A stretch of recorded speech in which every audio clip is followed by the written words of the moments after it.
Bukan dengan kekuatanku ku dapat jalani hidupku tanpa Tuhan yang di sampingku. Ku tak mampu sendiri. Engkaulah kuatku yang menopangku. Ku pandang wajah-Mu dan berseru, pertolonganku datang dari-Mu. Peganglah tanganku, jangan lepaskan. Kaulah harapan dalam hidupku.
Bapak, Ibu, saudara-saudara, para pemuda, remaja, dan anak-anak di rumah yang dikasih Tuhan, salam sejahtera dalam kasih Tuhan Yesus Kristus.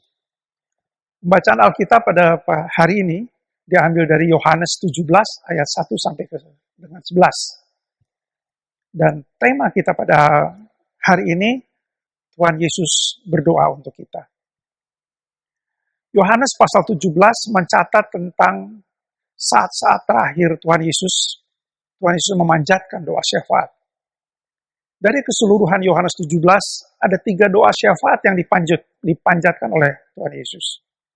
Yang pertama, Yohanes 17 ayat 1-8, Tuhan Yesus berdoa bagi dirinya, memohon kepada Allah agar dia dipermuliakan melalui kematiannya, melalui salibnya. Tuhan Yesus mengungkapkan bahwa dia sudah menjalankan apa yang telah menjadi tugas pengutusannya di dunia. Dia sudah memperkenalkan dan memuliakan Allah kepada umat manusia. Yang kedua, Yohanes 17 ayat 9-19. Tuhan Yesus juga berdoa bagi murid-muridnya. Tuhan Yesus bersaksi dalam doanya bahwa murid-murid telah mengenal Allah dan percaya bahwa Allah sendiri yang mengutus Yesus. Tuhan Yesus memohon agar Allah memelihara dan melindungi mereka dari kejahatan dan kebencian, agar mereka tetap bersatu dan mereka dikuduskan. Dan yang ketiga, Yohanes 17 ayat 20-26, Tuhan Yesus berdoa untuk semua orang yang percaya kepada Dia, kepada kita, melalui kesaksian dan pemberitaan yang telah disampaikan oleh murid-muridnya. Pertanyaannya, mengapa Tuhan Yesus perlu berdoa untuk murid-muridnya? Tuhan Yesus menyadari betul ada 2 hal besar yang akan dihadapi dan menjadi tantangan bagi murid-muridnya dalam menjalani pengutusan setelah Tuhan Yesus tidak bersama-sama mereka lagi. Yang pertama, mereka adalah manusia biasa yang memiliki banyak kelemahan. Pemahaman mengenai misi Tuhan Yesus di dunia pun seringkali menjadi pertanyaan. Dan juga persaingan yang terselubung kadang-kadang muncul di antara mereka. Yang kedua, adanya ancaman dan kebencian dari pihak-pihak yang tidak menyukai Yesus. Ancaman yang setiap saat dapat memporak-porandakan kesatuan para murid yang sudah Yesus bina selama 3 tahun. Kedua tantangan ini sangat potensial akan menjadi hambatan bagi para murid di dalam menjalani pengutusan mereka, memberitakan Injil ke seluruh dunia. Yang kedua, mengapa Tuhan Yesus perlu berdoa untuk kita? Seperti juga para murid, kita adalah manusia biasa yang memiliki banyak kelemahan. Dalam memilih prioritas kehidupan, seringkali kita memilih kehidupan duniawi yang lebih semarak daripada kehidupan surgawi. Sebagai umat yang percaya pada Yesus, kita juga tidak luput dari berbagai tantangan yang datang dari luar diri kita. Tuhan Yesus mendoakan agar kita dilindungi dari berbagai kejahatan, termasuk COVID-19 dan berbagai virus lain yang berbahaya. Namun doa yang lebih penting adalah agar kita senantiasa menyatukan diri dengan Tuhan Yesus, dengan Allah. Karena kesatuan itulah merupakan kekuatan yang sebenarnya yang akan kita dapatkan. Inti dari doa syafaat Tuhan Yesus pada dasarnya adalah ia memohon kepada Allah agar dia, murid-muridnya, dan semua orang yang percaya kepadanya diikat dalam satu kesatuan. Allah di dalam Yesus dan Yesus di dalam Allah. Yesus di dalam kita dan kita di dalam Yesus dan di dalam Allah. Yohanes 17 ayat 21, sebagian dari itu doa Tuhan Yesus mengatakan, supaya mereka semua menjadi satu, sama seperti Engkau, ya Bapa, di dalam aku dan aku di dalam Engkau, agar mereka juga di dalam kita, supaya dunia percaya bahwa Engkaulah yang telah mengutus aku. Tuhan Yesus berdoa agar kita senantiasa bersatu dalam pemeliharaan Allah. Tuhan Yesus menginginkan adanya kesatuan antara Allah, Dia dan kita semua. Karena dengan kesatuan inilah maka ikatan persekutuan itu menjadi kuat. Tuhan Yesus menginginkan ikatan persekutuan itu didasari oleh saling mengasihi, seperti yang selalu Ia tunjukkan dalam kehidupannya. Persekutuan orang Kristen yang teguh dan kuat adalah kesaksian akan kekuatan iman Kristen dan kebenaran ajaran Kristus. Dan sebaliknya, kerapuhan persekutuan merupakan kesaksian negatif bagi iman Kristen. Tuhan Yesus menginginkan agar gereja berkembang sebagai wadah persatuan jemaat yang kokoh dan dilandasi oleh saling mengasihi, sehingga pelayanan dan persekutuan jemaat akan tahan terhadap berbagai tantangan dari luar. Kesatuan dengan Yesus dan Allah dan sebaliknya, Yesus dan Allah menjadi satu dengan kita merupakan hal yang sangat penting sebagai senjata dan amunisi dalam menjalani kehidupan kita di dunia yang penuh dengan tantangan ini. Menjadi sumber kekuatan dan energi untuk mengatasi berbagai persoalan kehidupan. Tuhan Yesus tidak mendoakan murid-murid dan kita agar memperoleh harta yang berlimpah atau kesejahteraan duniawi. Tetapi Ia mendoakan agar kita memiliki kekuatan, dipelihara dan dilindungi untuk memperoleh kehidupan yang kekal dan abadi, kekudusan. Seorang ahli filsafat dari Denmark bernama Kierkegaard mengatakan bahwa kesejatian hidup manusia diperoleh ketika manusia mengalami kesatuan dengan Allah. Dengan perkataan lain, ketika Allah menjadi satu dengan kita, dan kita menjadi satu dengan Allah dan Tuhan Yesus, maka kita akan menjadi manusia yang sejati. Seperti juga dikenal dalam falsafah Jawa, Manunggaling Kawula Gusti, yang diajarkan oleh Syekh Siti Jenar, yang bermakna bahwa hakikat kesejatian manusia dicapai dengan menyatukan diri dengan Allah dalam kehidupannya. berserah diri kepada Allah, serta mengendalikan diri dari berbagai keinginan duniawi. Bapak, Ibu, saudara-saudara, para pemuda, remaja, dan anak-anak di rumah. Sudah lebih dari 3 bulan, dunia dilanda wabah COVID-19. Banyak orang yang sudah terinfeksi dan meninggal dunia.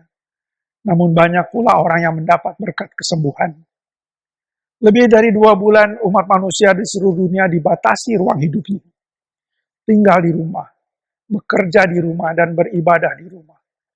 Bahkan bagi umat Kristen, perayaan Paskah dan berbagai momen keagamaan lainnya harus dilakukan secara berbeda dari biasanya. Dalam sekejap, pola kehidupan sosial kita berubah. Dan tantangan ini belum akan berhenti segera. Dibutuhkan dari kita nafas yang lebih panjang untuk dengan penuh kesabaran menjalani situasi ini hingga akhir. Dampak sosial dan ekonomi sebagai akibat wabah ini juga terasa sangat berat bagi banyak orang. Ketika pekerjaan mereka hilang, pendapatannya berkurang atau hilang sama sekali. Banyak orang dan ahli mengatakan bahwa setelah virus ini berakhir, pola hidup manusia akan berubah dari sebelumnya. Kita harus menyesuaikan diri dengan pola hidup yang baru, yang konon menuntut kedisiplinan dalam menjalaninya. Akan lebih banyak aturan-aturan bila kita ingin terbebas dari gelombang-gelombang virus berikutnya. Siapkah kita menjalani kehidupan ini? Mampukah kita bertahan? Untuk itulah, Bapak Ibu, saudara-saudara, para pemuda dan remaja, anak-anak yang dikasih Tuhan. Kita memerlukan energi dan kekuatan fisik, mental, dan yang lebih penting lagi kekuatan spiritual, iman, agar kita tetap bertahan hidup, tetap dipelihara dan dilindungi Tuhan. Menghadirkan Tuhan Yesus dalam setiap sisi kehidupan kita sama dengan menghadirkan kekuatan yang melebihi dari kekuatan yang kita miliki. Ada seorang penyanyi dari Prancis yang menyanyikan lagu yang cukup baik. Kira-kira isinya adalah, liriknya adalah demikian. Saat ku terjatuh dan jiwaku begitu rapuh, saat datang masalah dan hatiku pun terbebani, maka aku terdiam dan menanti dalam sunyi, hingga engkau datang menemani aku. Kau membangkitkan aku untuk mampu mendaki gunung. Kau membangkitkan aku untuk mampu seberangi lautan dan badai. Aku menjadi kuat saat bersandar kepadamu. Kau membangkitkan aku untuk melakukan lebih dari yang mampu aku lakukan. Bapak, Ibu, saudara-saudara dikasihi Tuhan, para pemuda dan remaja dan anak. Rasul Petrus juga mengatakan, menyatukan diri dengan Allah dapat dilakukan melalui hidup dalam ketaatan dan kekudusan. Takut berbuat hal-hal yang buruk dan tidak benar, dan membangun persaudaraan berdasarkan kasih. Marilah kita hadapi tantangan kehidupan ini dengan senantiasa menyatukan diri dan menghadirkan Allah Bapa, Putra, dan Roh Kudus dalam setiap langkah kehidupan kita. Sehingga kita benar-benar dikuduskan untuk memperoleh hikmat Allah, memperoleh kekuatan, memperoleh keselamatan yang sejati, dan memperoleh kemuliaan. Tuhan Yesus memberkati kita. Amin. Bapak, Ibu, saudara-saudara, para pemuda, remaja, dan anak di rumah. Sebelum Tuhan Yesus wafat, Ia mendoakan kita. Mari kita pun menaikkan syahwat kita bagi gereja dan bagi dunia. Kita berdoa bagi umat Kristen dan gereja-gereja di seluruh dunia. Kiranya Allah memberikan kerendahan hati untuk dapat saling menerima dan menghormati di tengah-tengah perbedaan, sehingga persatuan gereja dapat terwujudkan. Kita berdoa juga bagi lembaga-lembaga ekumenis yang bekerja untuk mewujudkan persatuan gereja, khususnya bagi Persekutuan Gereja-Gereja di Indonesia, Dewan Gereja Asia, Persekutuan Gereja-Gereja Reformasi Sedunia, dan Dewan Gereja-Gereja Sedunia. Mari kita memanjatkan doa syafaat kita. Kami datang ke hadapan-Mu, ya Bapa, yang penuh kasih dan karunia, untuk mengucapkan rasa syukur kami atas segala berkat yang telah Engkau curahkan kepada kami. Sehingga pada hari ini, kami memiliki kemampuan dan kesempatan untuk bersama-sama memuji dan memuliakan nama-Mu. Karena ini sangat berbahagia ya Bapa, karena kami masih mendapat kesempatan untuk menerima sebagian dari firman-Mu. Kami bersyukur karena kami telah memperoleh berkat yang hidup, Tuhan Yesus, yang melalui Dia kami telah mendapatkan keselamatan dan sukacita.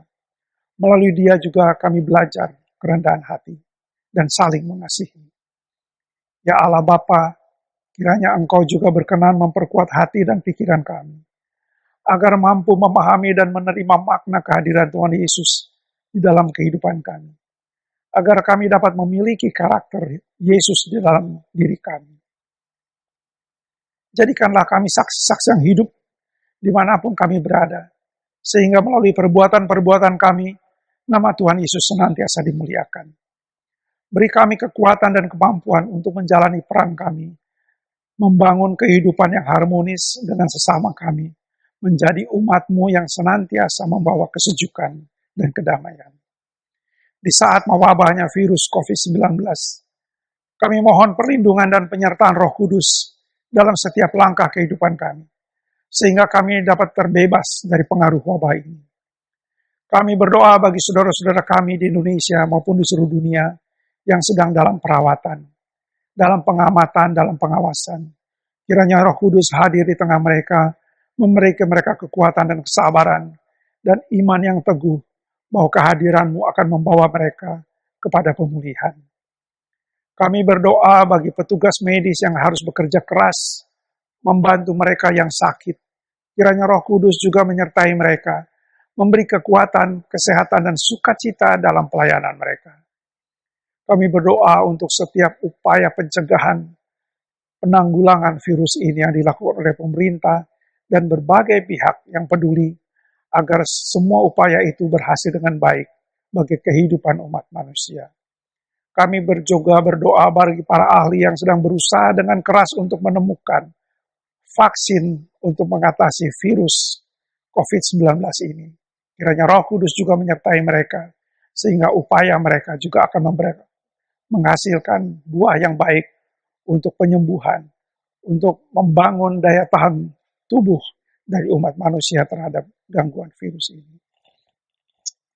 Secara khusus kami juga berdoa bagi warga jemaat kami yang sedang dalam kondisi sakit dan perawatan.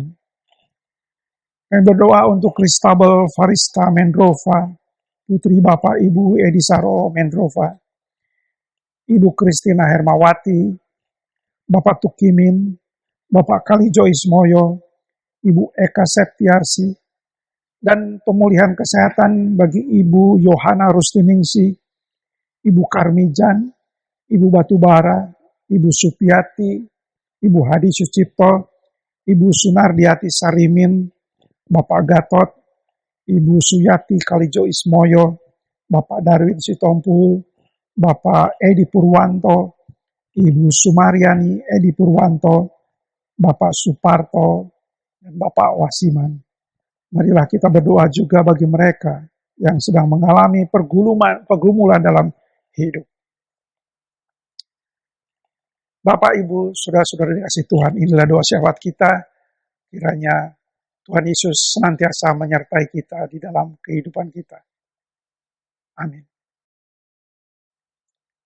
Bapak, Ibu, saudara-saudara dikasih Tuhan, para pemuda, remaja, anak-anak di rumah yang dikasih Tuhan, mari kita menerima berkat Tuhan. Allah, sumber segala kasih karunia, yang telah memanggil kita dalam Kristus kepada kemuliaannya yang kekal, dan melengkapi, meneguhkan, menguatkan, dan mengokohkan kita dengan kuasa Roh-Nya. Amin.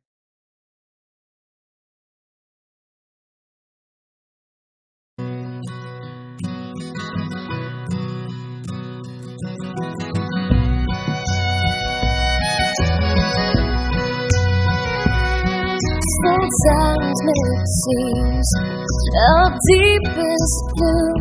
Sometimes where Eden's flowers bloom, by water still, over troubled sea.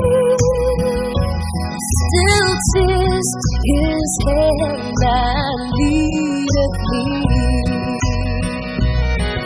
He leadeth me, He leadeth me by His own hand. He leadeth me.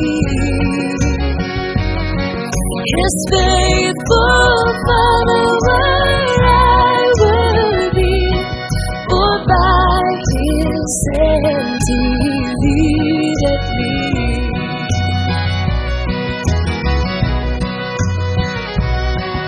Lord, I will clasp Thy hand in mine, nor ever murmur, nor repine. Content whatever light I see, since 'tis Thy hand that leadeth me. He leadeth me, He leadeth me by His own hand. He leadeth me. His faithful follower I will be, for by His hand He leadeth me.